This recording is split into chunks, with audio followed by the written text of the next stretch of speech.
যুক্তরাষ্ট্রের রিপাবলিকান প্রার্থী Donald Trump ও Democratic প্রার্থী কমলা হ্যারিস প্রথমবারের মতো নির্বাচনী বিতর্কে অংশ নেবেন বলে জানা গেছে। সেপ্টেম্বর মাসের 10 তারিখ এটি অনুষ্ঠিত হবে বলে জানিয়েছে এবিসি নিউজ। ব্রিটিশ সংবাদ মাধ্যম বিবিসি এক প্রতিবেদনে জানায়, চলতি বছরের নভেম্বরে যুক্তরাষ্ট্রের প্রেসিডেন্ট নির্বাচন অনুষ্ঠিত হবে।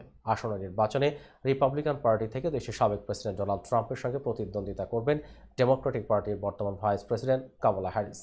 বৃহস্পতিবার প্রেসিডেন্ট নির্বাচনের আগে ট্রাম্প কমলার সঙ্গে একাধিকবার নির্বাচনী বিতর্কে অংশ নেওয়ার আগ্রহ প্রকাশ করেন। এর জবাবে বৃহস্পতিবার কমলা মিশিগানে এক অনুষ্ঠানে দেয়া এক সাক্ষাৎকারে বলেন, তার ট্রাম্পের সঙ্গে নির্বাচনী বিতর্ক নিতে অংশ নিতে সম্মত। এমনকি তিনি তার প্রতিদ্বন্দ্বীর সঙ্গে একাধিক বিতর্কে বসার জন্য প্রস্তুত বলেও জানান। এদিকে ট্রাম্প এবং কমলার প্রথম নির্বাচনী বিতর্কটি এবিসি নিউজ আয়োজন করবে বলে জানা গেছে।